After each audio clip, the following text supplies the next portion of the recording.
I wanted to make an updated video showing that the method I originally shown you guys probably like 2.5 years ago now for getting the site IDs of PopAds and various other traffic sources still does in fact work. There's been a lot of emails and comments and basically people assuming that the method that I shown no longer works, and that just simply isn't true. For the majority of sites on the PopAds network, the original code that I gave publicly still works 100%.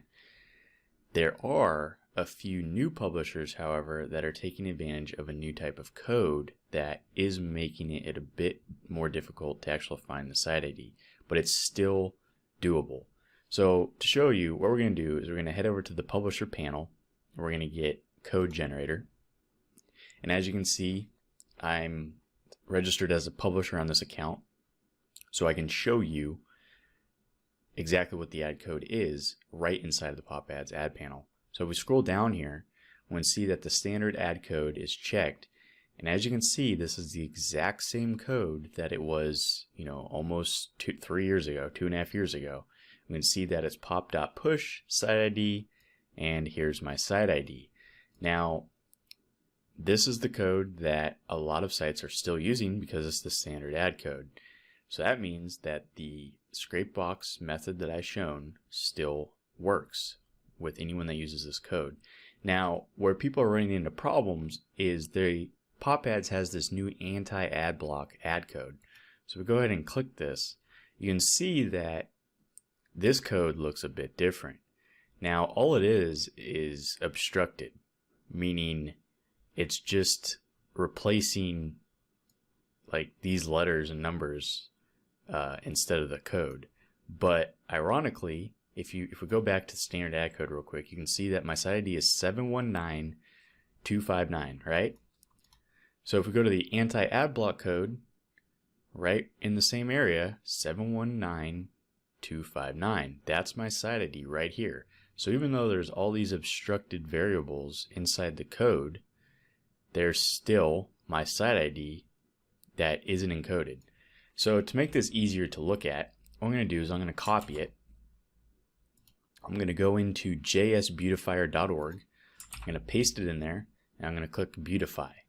Now, as you can see, it cleans the code up so it's easier to read. And right after var w equals window, there's 2 lines of code, but then there's my site ID. So all that needs to happen is you just have to update what Scrapebox is looking for. Now, I know a lot of you aren't going to know how to do this, so I'm going to give you an updated version of the code inside of the course that will allow you to even get past the new PopAds ad code. That way you can continue searching for all of the different site IDs. Now, for those of you that don't want to buy the course to get access to this and all the information inside the course, that's completely fine. You can do this by yourself. Like, I've given you everything you need to know to essentially create the code yourself. Now, even if you had to do it manually, you could easily find a site ID by just, pulling the code on the site. It's right there. There's no encoding. You don't have to, unencode anything just to find the site ID. So there you have it.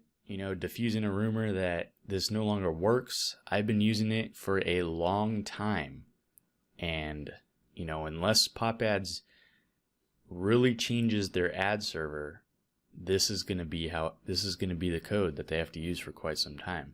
Now, I'm not saying in the future that they're going to break this. I'm not saying it's impossible to break what I'm doing here, but for now it's still working, and it's been working for quite a while. And it's really the difference between a successful campaign and an unsuccessful campaign in a lot of your guys' daily campaigns.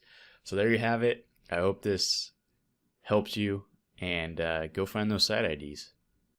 If you found this video helpful and want access to the entire 2 hours PopAds training course and would like to save 25% off your purchase, use coupon code YTNEW at checkout, or use the link in the description below.